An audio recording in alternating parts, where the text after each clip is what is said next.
Hello दोस्तों, कैसे हैं आप लोग। उम्मीद करता हूँ आप सभी अच्छे होंगे। अपन ने पिछली क्लास में केमिकल रिएक्शंस के बारे में पढ़ा और आज इस क्लास में अपन पढ़ने वाले हैं कि केमिकल रिएक्शन को बैलेंस कैसे करते हैं। पर उससे पहले क्या आपके केमिस्ट्री के सारे कॉन्सेप्ट्स क्लियर हैं? क्या आप सभी को 9th क्लास में जो अपन ने बेसिक चीज़ें पढ़ी, एटम्स, मॉलिक्यूल्स, क्या आप सभी को पता है? अगर नहीं पता है तो बने रहिए हमारे इस वीडियो में, क्योंकि वक्त आ गया है आपकी डामाडोल हुई केमिस्ट्री को फिर बैलेंस करने का। क्या आप सभी को एटम्स के बारे में जानना है कि एटम्स क्या होते हैं, कंपाउंड क्या होते हैं, एलिमेंट्स क्या है, ये आयंस क्या होते हैं, और जो सबसे हार्ड जिसमें सभी की हालत टाइट है, ये वैलेंसी कैसे निकालते हैं। तो आज की इस वीडियो में अपन ये सभी चीज़ें डिस्कस करने वाले हैं। Atom, compound, valency, elements, molecules क्या होते हैं। तो शुरू करते हैं, स्टार्ट करते हैं एटम से। अब बात करते हैं अपन एटम के बारे में कि एटम क्या है। अपन ने पिछली क्लास में पढ़ा है बच्चों कि एटम क्या है, एक इंडिविजुअल पार्टिकल है। अगर मैं किसी भी चीज़ को ब्रेक करना शुरू करूं तो लास्ट में उसकी ऐसी स्टेज आएगी जिसको मैं उसको और ब्रेक नहीं कर पाऊंगा। तो उस स्टेज पे जो हमें पार्टिकल प्राप्त होते हैं उसी पार्टिकल को क्या कहते हैं, एटम्स कहते हैं। एटम को 2 पार्ट में डिवाइड किया जा सकता है, एक इसका न्यूक्लियस और एक इसका एक्स्ट्रा न्यूक्लियर रिलीजन। क्या क्या होता है भाई कि जो न्यूक्लियस होता है वो एटम के सेंटर में होगा, जो यहाँ दिख रहा है, इसी पार्ट को अपन क्या बोलेंगे, न्यूक्लियस बोलेंगे। इस न्यूक्लियस के अंदर प्रोटॉन और न्यूट्रॉन क्या होते हैं, प्रेजेंट होते हैं, जिसके अंदर प्रोटॉन के ऊपर पॉजिटिव चार्ज और न्यूट्रॉन के ऊपर नेगेटिव चार्ज होता है। और इस पूरे एटम का मास की बात करें अगर, तो पूरा डिपेंड करता है किसके ऊपर, इसके न्यूक्लियस के ऊपर, कि जो जितना भी एटम का जो मास होता है वो किसके ऊपर होता है, इसके पूरे न्यूक्लियस के ऊपर होता है। अगर हमसे कोई पूछे कि एटम का जो मास है वो क्या है, तो अपन कह सकते हैं सम ऑफ प्रोटॉन्स एंड न्यूट्रॉन्स, यानी कि हम क्या कह सकते हैं, सम ऑफ प्रोटॉन प्लस न्यूट्रॉन। यानी इन दोनों को अगर ऐड करूं तो मेरे पास एटम का क्या आ जाएगा, मास आ जाएगा।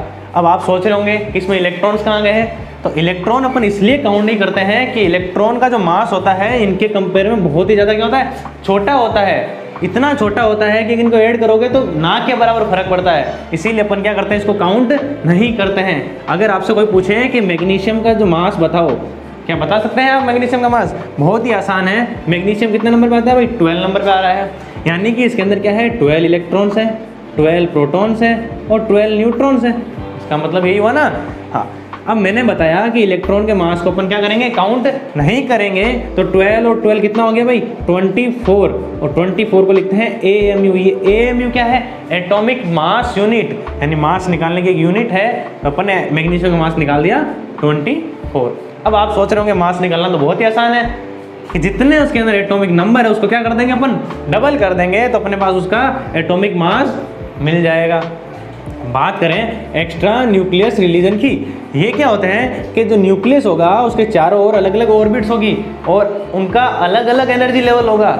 उन्हीं ऑर्बिट्स को अपन ने क्या बोला यहाँ पे, एक्स्ट्रा न्यूक्लियर रिलीजन। हाँ, ये अलग अलग टाइप एनर्जी लेवल्स कौन कौन से होते हैं, K, L, M, N और आगे भी हो सकते हैं। हाँ, अब मेरे को पता कैसे चलेगा किस सेल के अंदर कितने इलेक्ट्रॉन्स हैं, ये पता लगाने के लिए हमारे पास एक फॉर्मूला है 2n²। यहाँ n क्या है, नंबर ऑफ सेल्स। मैं किस सेल की बात कर रहा हूँ, अगर मैं फर्स्ट सेल की बात कर रहा हूँ तो n की जगह कितना आ जाएगा, 1 आ जाएगा। तो 2 × 1 कितना आ गया, 2। यानी फर्स्ट सेल में कितने इलेक्ट्रॉन होंगे, 2 इलेक्ट्रॉन होंगे।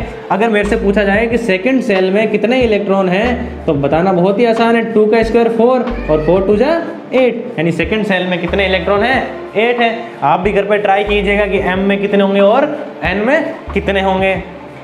और एटम के बारे में भी हमने पढ़ा कि एटम जो है क्या है, एक इंडिविजुअल पार्टिकल है। हाँ, ये पता होना चाहिए कि एटम एक कौन सी भाषा का वर्ड है, ग्रीक भाषा का वर्ड है, जिसका मतलब भी क्या होता है, इंडिविजुअल होता है। आगे चलते हैं अगले टॉपिक की और हमारे बात करते हैं एलिमेंट्स की। एलिमेंट मेरा एक प्योर सब्सटेंस है। एलिमेंट क्या है, मेरा एक प्योर सब्सटेंस है जो वन टाइप ऑफ एटम यानी सेम ही टाइप के एटम से मिलके बना है। यानी उसके अंदर सभी एटम्स क्या होंगे, एक ही टाइप के होंगे। एग्जाम्पल की बात करते हैं अपन, गोल्ड है मेरे पास, मान लीजिए गोल्ड है। अगर गोल्ड को मैं किसी भी पार्ट से तोड़ूं तो क्या उससे कुछ अलग एलिमेंट आएगा क्या उसमें से, नहीं। मैं कहीं से भी तोड़ूंगा तो उसके अंदर सेम टाइप के एटम्स मिलेंगे मेरे को, हर जगह क्या मिलेगा, गोल्ड मिलेगा। कहीं ऐसा है क्या कि बीच के अंदर आयरन का एटम मिल गया, इसका मतलब क्या है, आपका सोना क्या है, डुप्लीकेट है। बात करते हैं मॉलिक्यूल्स के बारे में।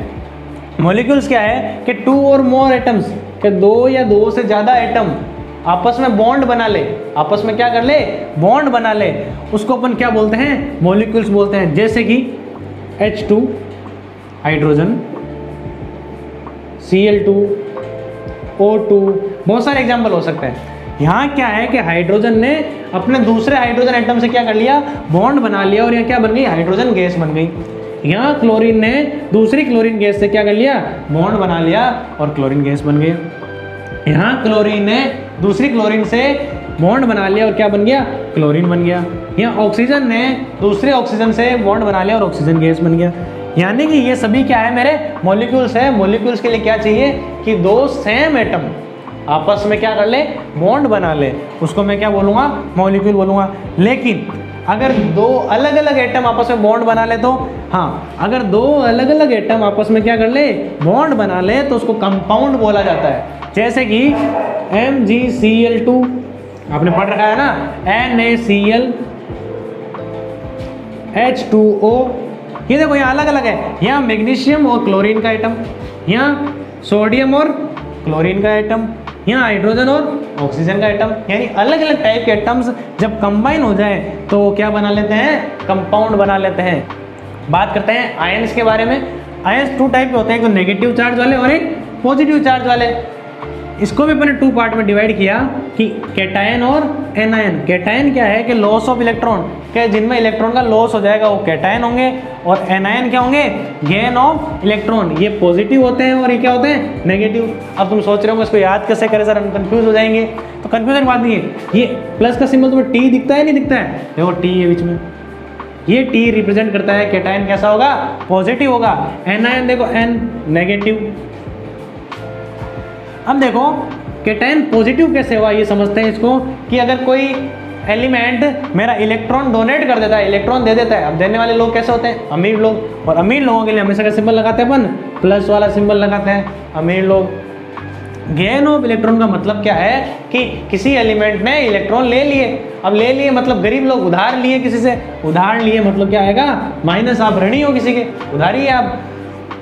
अगला बात करते हैं एटॉमिसिटी क्या होती है। एटॉमिसिटी क्या है कि उस एलिमेंट के अंदर, उस मॉलिक्यूल के अंदर कितने नंबर ऑफ एटम्स प्रेजेंट है। जैसे कि इसको 4 पार्ट में डिवाइड किया अपन ने, mono atomic, di atomic, tri atomic और टेट्रा एटॉमिक। मोनो एटॉमिक के मतलब 1 एटम है उसके अंदर, डाई एटॉमिक मतलब 2 एटम है, ट्राई मतलब 3 है, और मतलब 4 है, टेट्रा मतलब 4 है। जैसे मैं बात करूँ CO2 की, इस पूरे कंपाउंड के अंदर कितने एटम्स हैं, तो कितने एटम है भाई, 3 एटम है, 1 कार्बन का, 2 ऑक्सीजन के। अगर H2O की बात करें, यहाँ भी कितने एटम है, 3 एटम है, 2 हाइड्रोजन के और 1 ऑक्सीजन का। अगर मेरे को पूछा जाए MgCl2 में कितने हैं, तो यहाँ पे भी 3 है, 1 Mg का और 2 Cl2 के। अगर मेरे से ये पूछा गया CaCO3, इसमें कितने एटम्स हैं, यहाँ कितने एटम भाई, 1 कैल्शियम का, 1 कार्बन का और 3 ऑक्सीजन के। जब 4 से ज़्यादा हो जाए हमारे पास, उसको अपन बोलते हैं पॉली एटॉमिक। क्या बोलते हैं, पॉली एटॉमिक। यहाँ लिख देता हूँ मैं,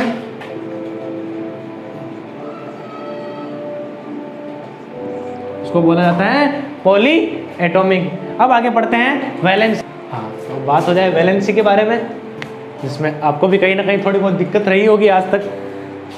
देखिए वैलेंसी क्या है, वैलेंसी एक कंबाइनिंग कैपेसिटी है एटम्स की, जिसके कारण एक एटम दूसरे एटम से कंबाइन हो पाता है। हो सकता है सेम एटम दोनों कंबाइन हो रहे हो, या हो सकता है दोनों अलग अलग एटम कंबाइन हो रहे हो। अगर वैलेंसी ही नहीं होगी, अगर किसी एटम के पास इलेक्ट्रॉन एक्स्ट्रा नहीं होंगे या किसी के पास इलेक्ट्रॉन कम नहीं होंगे, तो एक एटम दूसरे एटम से कंबाइन ही नहीं होगा। ये समझे, तो वैलेंसी क्या है, कंबाइनिंग कैपेसिटी है एटम की। हो सकता है दोनों सेम एटम हो, या हो सकता है दोनों क्या हो, डिफरेंस हो, दोनों अलग अलग हो सकते हैं। तो हर एटम चाहता है कि उसका जो लास्ट सेल है, जो आउटर मोस्ट सेल है, वो कंप्लीट फुल रहे, मतलब कि पूरा तरीके से क्या हो जाए, फिल हो जाए। और उसके लास्ट सेल के अंदर एटम चाहता है कितने इलेक्ट्रॉन रहे, 8 इलेक्ट्रॉन्स रहे, और उसको क्या बोला जाता है, ऑक्टेट बोला जाता है। आप सभी को वैलेंसी निकालनी तभी आएगी जब आप सभी को एटम्स के एटॉमिक नंबर पता होंगे। आपको यहाँ साइड में टेबल दिख रही है एटॉमिक नंबर की, तो फटाफट याद कर लीजिए और फिर अपन निकालते हैं सभी की वैलेंसी निकालते हैं। तो मैग्नीशियम की वैलेंसी निकालते हैं। आपने देखा मैग्नीशियम कितने नंबर पे आ रहा है, 12 नंबर पे आ रहा है। तो याद रखना पहले सेल में कितने इलेक्ट्रॉन होते हैं, हमेशा 2। याद कर लो, पहले में 2 बाद में 8 2 हो गए, 8 कितने हो गए भाई, 2 और 8 10, कितने बच गए, 2 इलेक्ट्रॉन। अब मैग्नीशियम चाहता है कि उसके लास्ट सेल में कितने इलेक्ट्रॉन रहे, 8 रहे। ये दो ऑप्शन है, या तो क्या हो कि इसको कोई 6 इलेक्ट्रॉन उधार दे दे। क्या किसी को कोई ऐसा एलिमेंट है जो इसको 6 इलेक्ट्रॉन उधार दे पाएगा, नहीं। तो क्या ऑप्शन है कि ये 2 इलेक्ट्रॉन अपने किसी और को डोनेट कर दे, किसी और को 2 इलेक्ट्रॉन अपने दे दे, दूसरे एलिमेंट को या दूसरे एटम को। उस केस में क्या होगा कि 2 और 8 इसके लास्ट सेल में कितने इलेक्ट्रॉन हो गए, 8 इलेक्ट्रॉन हो गए, ऑक्टेन कंप्लीट हो गया। ये जो इलेक्ट्रॉन इसने दिए, अब देने वाले लोग मैंने बताया था अभी कि देने वाले लोग क्या होते हैं, अमीर लोग होते हैं, कैटायन बनाते हैं। तो Mg बना लेगा प्लस का 2, क्योंकि इसने 2 इलेक्ट्रॉन क्या किए, किसी को दिए हैं, और ये +2 ही इसकी क्या है, वैलेंसी है। बात करते हैं क्लोरीन के बारे में। क्लोरीन कितने नंबर पे आता है, 17 नंबर पे, कितने, 17 नंबर पे। क्लोरीन कितने नंबर पे आ रहा है, 17 नंबर पे आ रहा है, यानी कि पहले में 2, दूसरे में 8 और तीसरे में 7। अब इसके पास भी 2 ऑप्शन है, क्या करें, ये 7 इलेक्ट्रॉन किसी और को दे दे। क्या 7 इलेक्ट्रॉन देगा क्या ये 1 इलेक्ट्रॉन के लिए अपने 7 इलेक्ट्रॉन दे देगा, नहीं, ऐसा तो नहीं होगा। तो क्या करेगा, ये 1 इलेक्ट्रॉन किसी से क्या ले लेगा, बोरो कर लेगा, उधार ले लेगा। उधार लेने वाले लोग गरीब लोग, मैंने बताया था, ऋणी लोग। तो कैसा आ जाएगा इसके आगे, माइनस आ जाएगा। अब कितना इलेक्ट्रॉन लिया इसने, 1 इलेक्ट्रॉन लिया, तो क्लोरीन की वैलेंसी हो गई -1। अब निकालते हैं अपन सोडियम के बारे में। Na कितने नंबर पे आता है, 11 नंबर पे आता है। तो पहले में 2, दूसरे में 8, तीसरे में 1। क्या इसको 7 इलेक्ट्रॉन कोई देगा क्या, ये बताओ पहले मेरे को। कोई एटम इसको 7 इलेक्ट्रॉन दे देगा क्या, नहीं देगा। तो क्या करेगा, ये 1 इलेक्ट्रॉन अपना किसी और को दे देगा, और 1 इलेक्ट्रॉन दे देगा, इसका मतलब कैसा है, ये कैटायन है, यानी क्या बन जाएगा, Na की वैलेंसी हो जाएगी +1। आ रही बात समझ में। इसी के बाद बात करें अपन दूसरे एटम्स की, जैसे कि मैं बात करता हूँ नियोन की। देखते हैं इसकी, नियोन कितने नंबर पे आता है, 10 नंबर पे आता है, 2 और 8। क्या इसको इलेक्ट्रॉन लेने की ज़रूरत है क्या इसको इलेक्ट्रॉन देने की जरूरत है क्या, इसका पहले से ही ऑक्टेन कंप्लीट है, ना इसको इलेक्ट्रॉन लेना है ना इसको इलेक्ट्रॉन देना है। तो इसकी वैलेंसी 0, ना किसी से लेगा कुछ ना किसी को देगा। अब किसी ने क्वेश्चन पूछा कि सर कार्बन तो 6 नंबर पे आता है, तो 2 और 4, सर क्या ये 4 इलेक्ट्रॉन अपने दे देगा क्या किसी को, या 4 ले लेगा, सर इसमें क्या होगा। तो ऐसे केस में ये एक पार्टनरशिप कोवैलेंट बॉन्ड बना लेते हैं। ये ऐसे ढूंढेगा जिसको 4 इलेक्ट्रॉन की जरूरत होगी, ये शेयर करेंगे, ये इलेक्ट्रॉन देंगे नहीं, क्या करेंगे, इलेक्ट्रॉन शेयर करेंगे। ऐसा इसलिए होता है कि 4 इलेक्ट्रॉन को निकालने के लिए बहुत ज़्यादा एनर्जी चाहिए मेरे को, और अगर मैं 4 ले लूँ तो मेरे पास जो न्यूक्लियस था, जो न्यूक्लियस के अंदर जो प्रोटॉन्स है वो 10 इलेक्ट्रॉन्स को कैरी नहीं कर पाएंगे। तो इसलिए क्या करते हैं, ये कोवैलेंट बॉन्ड बनाता है कार्बन। अपन ये चैप्टर नंबर 4 में पढ़ेंगे अच्छे से। दूसरे एटम्स की बात करें, जैसे कि मैं बात करता हूँ एल्यूमिनियम की। एल्यूमिनियम कितने नंबर पे आता है, 13 नंबर पे आता है। इसका क्या मतलब हुआ, इसमें पहले में 2, दूसरे में 8, तीसरे में 3 इलेक्ट्रॉन।